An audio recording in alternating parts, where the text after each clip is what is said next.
في قلبي دوما يغمرني من فيض ضياء. بسم الله الرحمن الرحيم.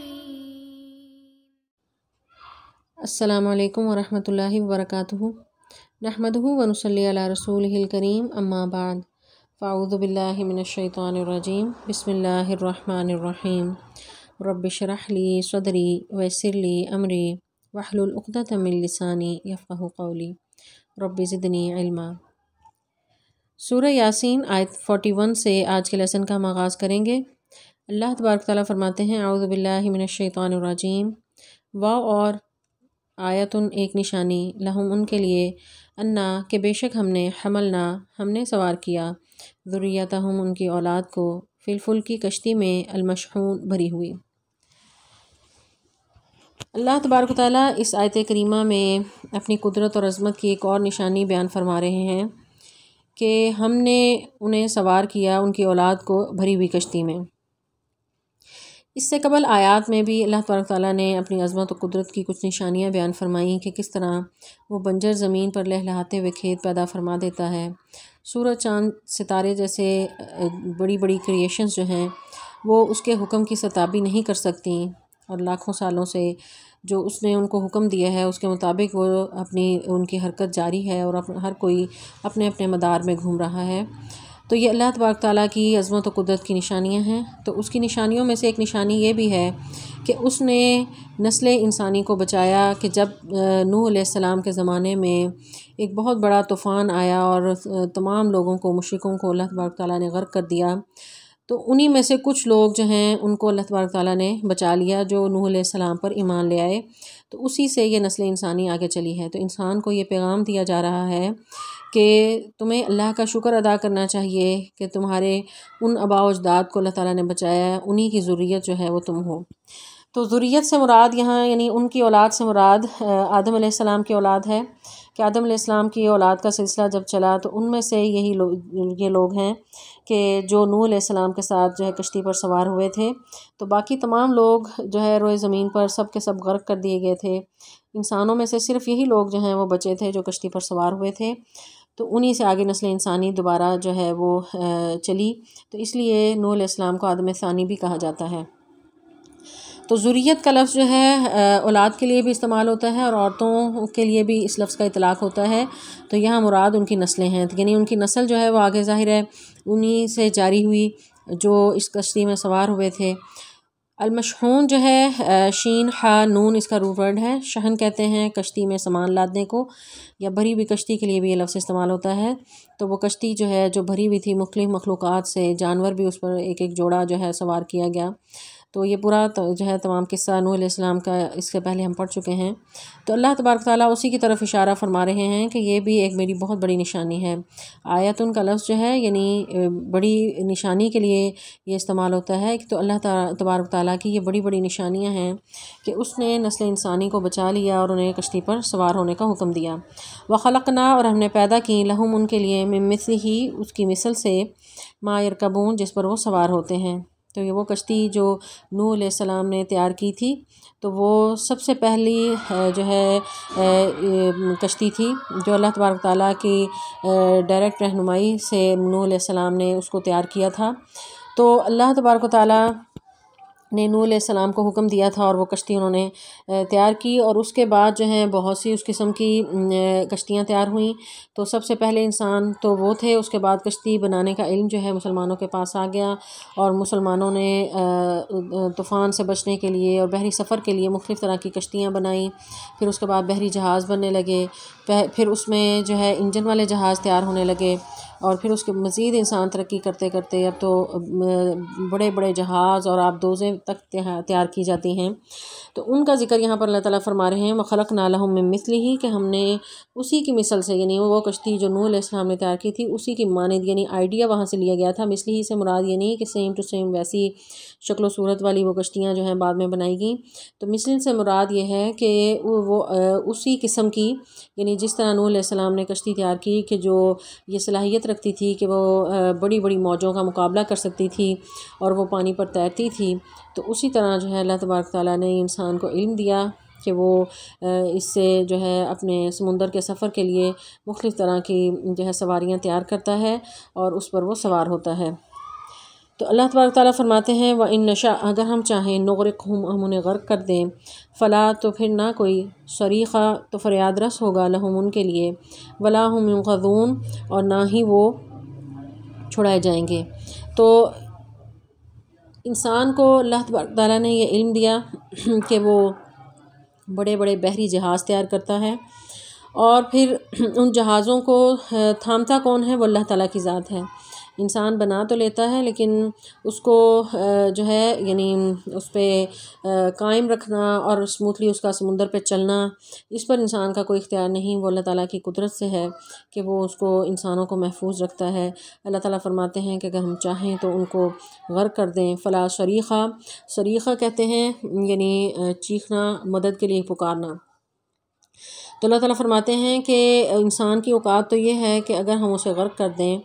اور وہ پھر چیخو پکار بھی کرے تو وہاں پر اس کو کوئی بچانے والا نہیں ہے۔ یہ اللہ تعالیٰ کا احسان ہے کہ وہ اس کو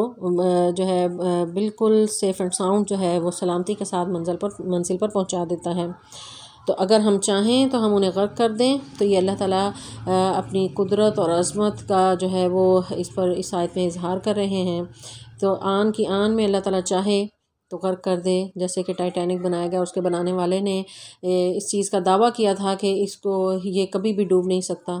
لیکن یہ اللہ تعالیٰ کی قدرت تھی کہ اس کا یہ دعوے تمام غلط ثابت ہوئے اور وہ غرق ہو گیا، اور اپنے ساتھ جتنے بھی لوگ اس پر سوار تھے وہ بھی سب جو ہیں وہ موت کے منہ میں چلے گئے۔ تو یہ اللہ کی قدرت ہے کہ وہ اتنے بڑے جو جہاز ہیں، بحری جہاز، شہروں جتنے بڑے بھی جہاز ہوتے ہیں، تو ان کو وہ تھامے ہوئے ہے اور انسانوں کو سلامتی کے ساتھ اتنے گہرے سمندر میں سفر کرنے کے قابل اس نے بنایا۔ الا رحمتاً مگر اس کی رحمت منا ہماری طرف سے، ومتاعاً اور یہ فائدہ ہے الی حین مدت تک، ایک مدت تک۔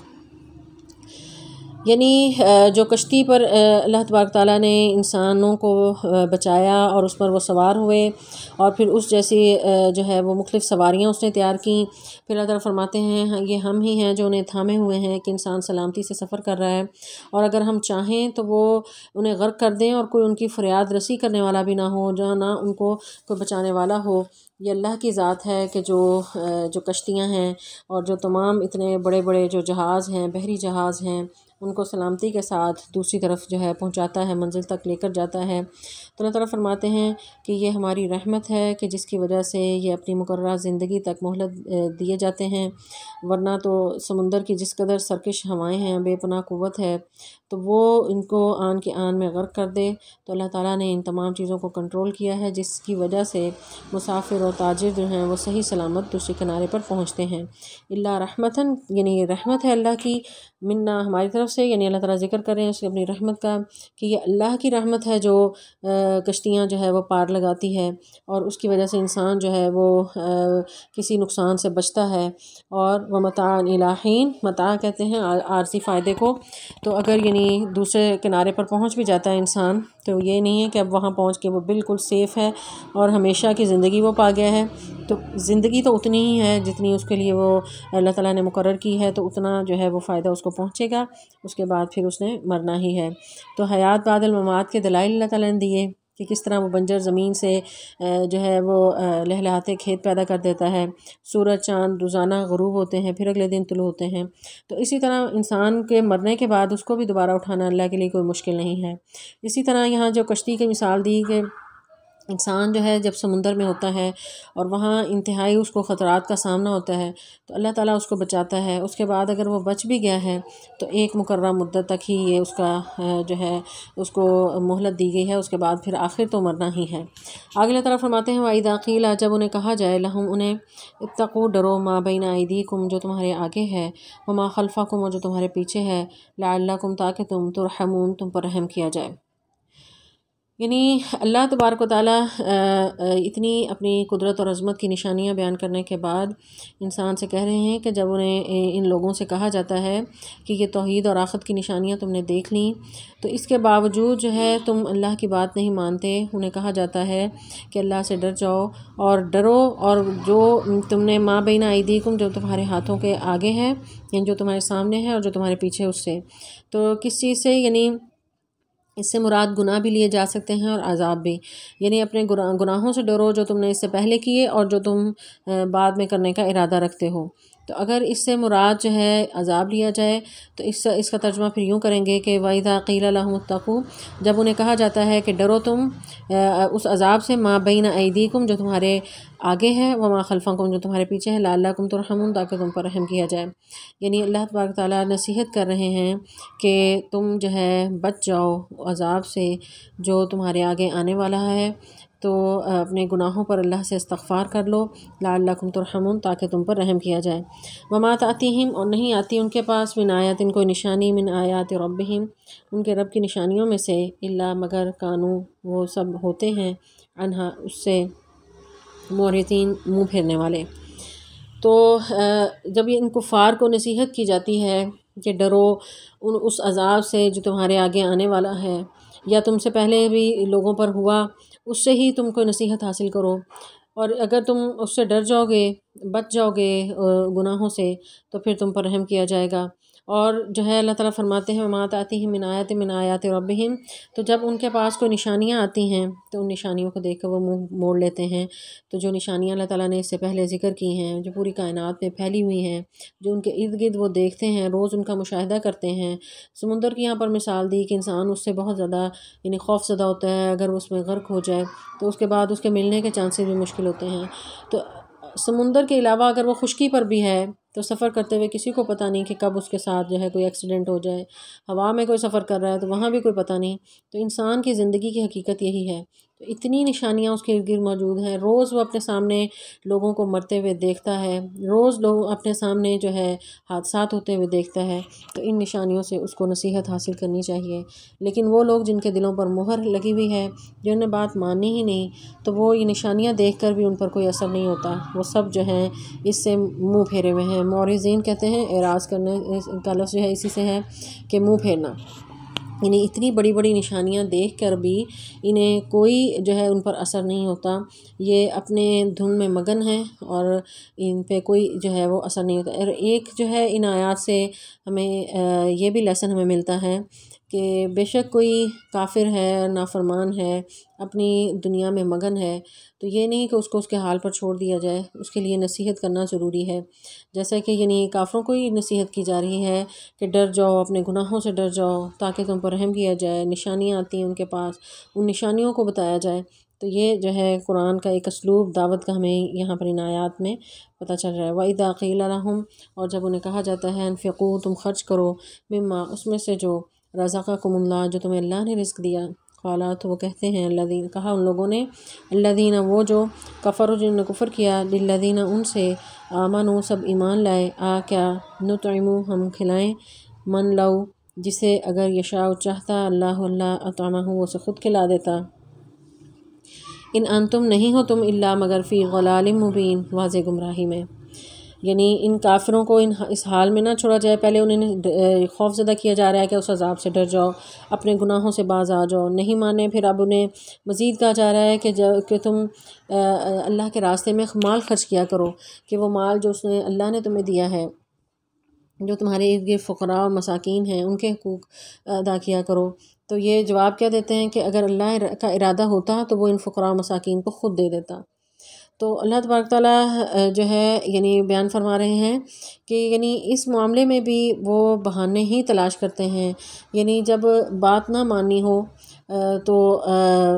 وہ پہلے تو اللہ کو ہی نہیں مانتے، اللہ کا انکار کرتے ہیں، لیکن جب انہیں کسی اور بات کا حکم دیا جاتا ہے تو پھر بہانے تلاش کرنے لگتے ہیں۔ یعنی مال خرچ کرنے کا کہا تو یہاں پر وہ کہہ رہے ہیں کہ اللہ تعالیٰ اگر چاہتا تو خود ہی نہیں دے دیتا، تو اللہ تعالیٰ ہی نہیں چاہتا کہ ان کے پاس مال و دولت ہو، تو یہ فقراء و مساکین جو ہیں وہ اللہ تعالیٰ چاہتے ہیں کہ وہ اسی حال میں رہیں، تو ہم انہیں پھر کیوں دیں۔ تو یہ محض جو ہے ان کے بہانے ہیں کہ یہ خود جانتے ہیں کہ غریبوں کی مدد کرنا اچھا کام ہے، اس کے لیے بہانے کرنے کی ضرورت تو نہیں ہے، تو لیکن صرف یہ اپنا بخل چھپانے کے لیے یہ بہانے کرتے ہیں کہ اللہ تعالیٰ نہیں چاہتا، ورنہ تو اللہ تعالیٰ کو یہ مانتے ہی نہیں۔ تو جہاں پر بات اس طرح کی آ جائے تو وہاں پر بھی بہانے کرنے لگتے ہیں۔ تو یہ کفار اور مشرکین جو ہیں یہ ہمیشہ سے ان کی یہی روش رہی کہ وہ نشانہ بناتے ہیں ان چیزوں کو کہ اور بہانے تلاش کرتے ہیں، کٹ حجتیاں کرتے ہیں۔ تو اسی طرح جو ہے ان آیات میں بھی وہ بہانہ کر رہے ہیں کہ ہم انہیں کھلائیں جنہیں اللہ ہی نہیں کھلانا چاہتا۔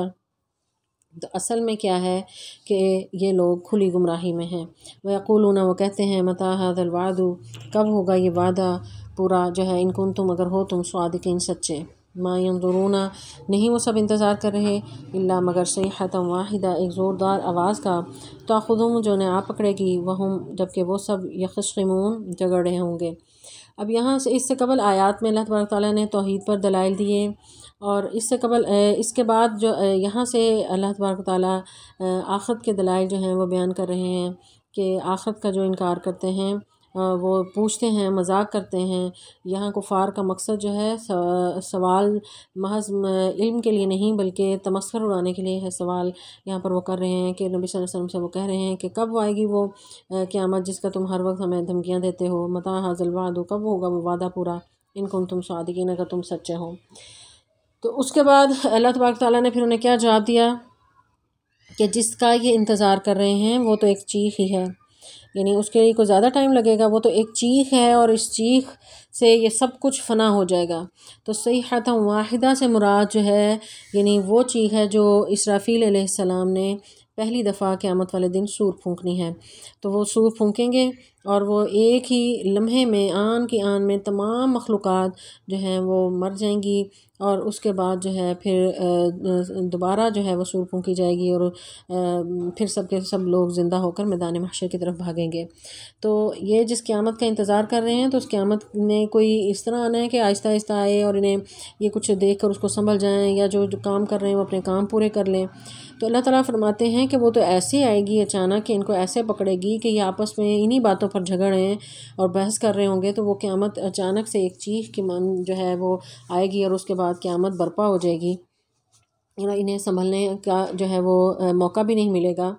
تو رسول اللہ صلی اللہ علیہ وسلم کی ایک حدیث بھی ہے جس میں قیامت کے اس طرح اچانک آ جانے کے بارے میں رسول اللہ صلی اللہ علیہ وسلم وضاحت فرماتے ہیں کہ قیامت اتنی اچانک قائم ہوگی کہ کوئی آدمی اگر اونٹنی کا دودھ دو رہا ہوگا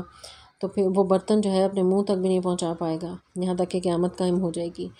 یا پھر دو آدمی کپڑے کی خرید و فروخت کر رہے ہوں گے، ابھی وہ سودا نہیں طے کر پائیں گے کہ قیامت قائم ہو جائے گی، یعنی دو لوگ آپس میں گفتگو کر رہے ہیں، سودا کر رہے ہیں، لین دین ہو رہا ہے،